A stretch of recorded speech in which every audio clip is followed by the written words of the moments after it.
on Future Television. I'm Yumna Naufal. In Lebanon today, 18 survivors of last month's Indonesian ferry tragedy appeared in the Rafiq Hariri International Airport with drawn faces and thin smiles. The repatriated survivors were met by wailing relatives and a chaotic scene at the airport. Avoiding the swarm of media, security officials and MPs, female relatives waited to the side, many clutching fresh bouquets and dabbing teary eyes. The bittersweet homecoming continued as survivors returned to the same villages in northern Lebanon that they had abandoned a few short months ago in hopes of finding a better life abroad. Details of the harrowing journey soon emerged. According to them, the ferry departed from Indonesia carrying scores of illegal immigrants hoping to reach Australian shores. Survivors say the boat was visibly dilapidated and several people refused to board. Even after the tragedy off Indonesia, many locals say they are still willing to try their luck on the ocean passage, fearing that if they remain in Lebanon, they could lose even their limited livelihoods to Syrian refugees. Sharp discord over the petroleum file reaches a dead end as political foes are holding onto their stances regarding the necessity of holding an extraordinary session to tackle two decrees essential to award the oil blocks for the oil companies.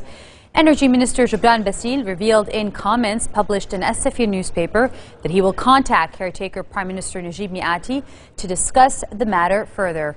He denied that the two decrees were referred to the cabinet without the approval of the Petroleum Authority.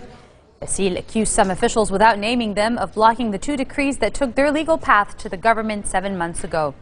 The decrees call for demarcating 10 maritime oil exploration blocks and setting up a revenue-sharing model. The country's oil and gas wealth attracted around 46 Arab and international companies in the second pre-qualification round of the tenders process. Hezbollah is accusing Prime Minister-designate Tamam Salam of ignoring the parliamentary majority by upholding his proposal for a 24-member cabinet lineup equally divided between the March 8 coalition, the March 14 alliance, and the centrists. The remarks by Hezbollah MP Ali Fayyad are bound to further complicate the already complex cabinet crisis, dashing hopes for the formation of a new government soon. The Prime Minister-designate's insistence on the 888 cabinet formula, following MP Walid Jumblat's opposition to it, ran contrary to the opinion of the parliamentary majority. Faced with conflicting conditions set by the March 8 and March 14 parties over the makeup of the government, Salam had suggested an 888 cabinet lineup equally shared by the rival factions and centrists. The centrists refer to President Michel Sleiman, Salam and MP Jumblat. The United Nations expects another 2 million Syrians to become refugees in 2014 and 2.25 million more to be displaced within the country. UN agencies are preparing to launch a new appeal for aid to help victims of the conflict, which began back in March of 2011 and shows no sign of end in sight. Officials from 10 UN agencies, the International Organization for Migration, and 18 other aid groups met in Amman on September 26 to plan their strategy for 2014. The number of refugees is expected to hit 3.2 million by December of this year, 1 million more than now, and rise by an additional 2 million next year. The UN Refugee Agency, UNHCR, says 17 countries, including 12 European ones, are involved in a program to resettle the refugees. Many who have reached Europe so far are women and children who have crossed from Turkey into Bulgaria, where UNHCR has said the available accommodation is overcrowded, unsafe, and dire.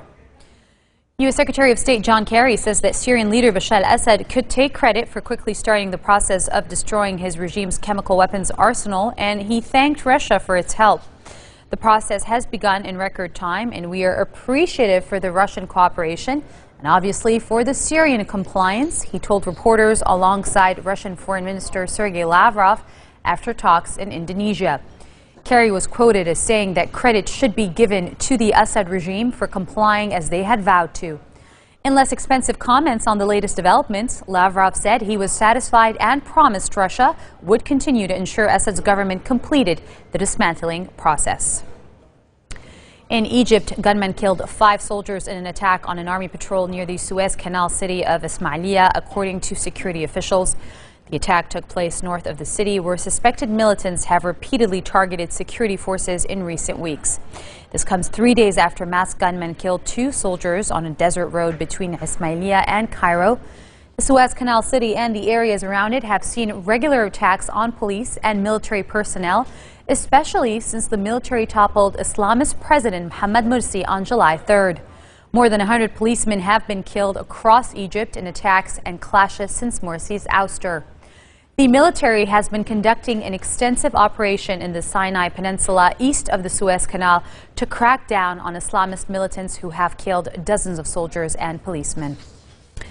And Egypt's Army Chief General Abdel Fattah al-Sisi vows to continue fulfilling the people's mandate to confront terrorism in a speech marking the 40th anniversary of the country's military victory in the 1973 Arab-Israeli War. We are responsible before God to continue fulfilling the mandate. We will protect Egypt and the Egyptians. This is a promise.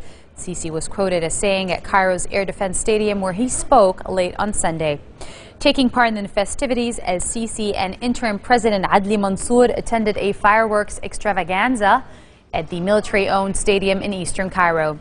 In July, the military ousted and jailed Mohamed Morsi, the Muslim Brotherhood-affiliated president, following nationwide protests asking for his resignation. The authorities have since launched a crackdown on his supporters, arresting over 200 Muslim Brotherhood members, including top figures. Coming up next, the 2013 Trio Nobel Peace Prize is awarded in medicine. Stay with us. We'll be right back.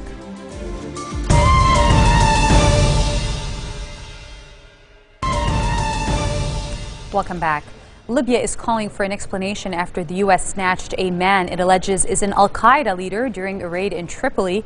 Ali Zaidan, Libya's prime minister, suggested that his government was not informed of the plan before U.S. commandos seized Nazih Abdelhamid al-Ruqai, known by his alias as Anas al-Libi, in the Libyan capital.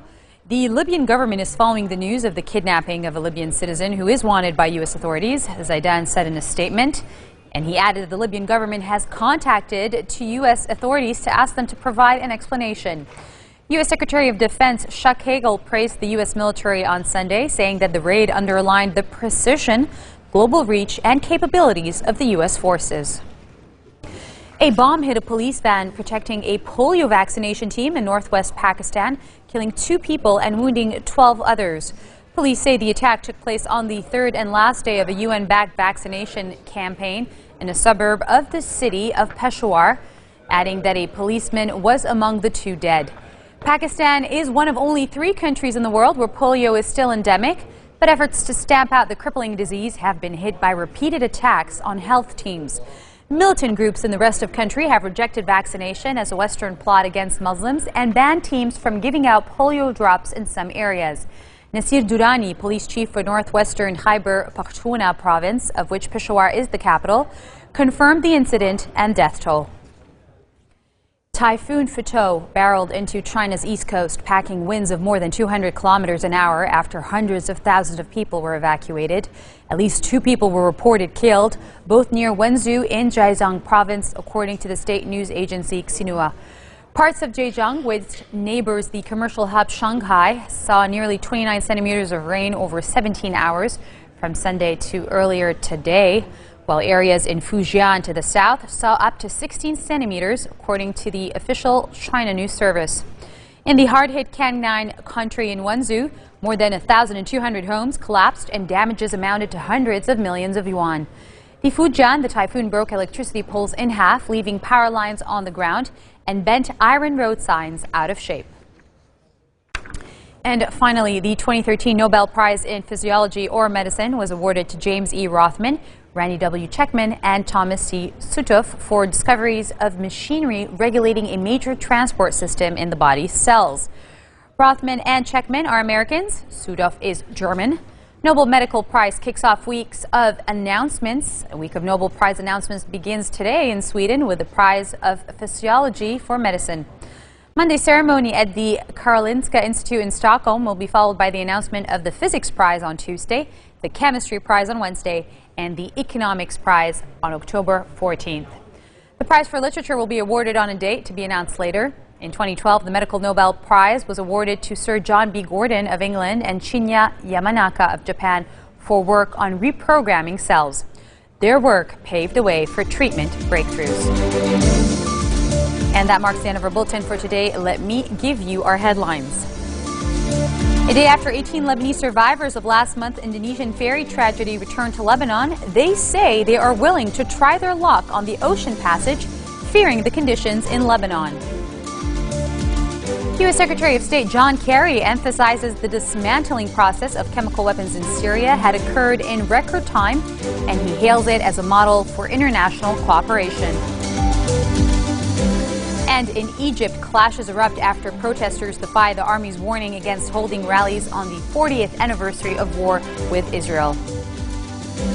Those are your Monday headlines live on Future Television in Beirut. I'm Yumna Naufal, wishing you a good night.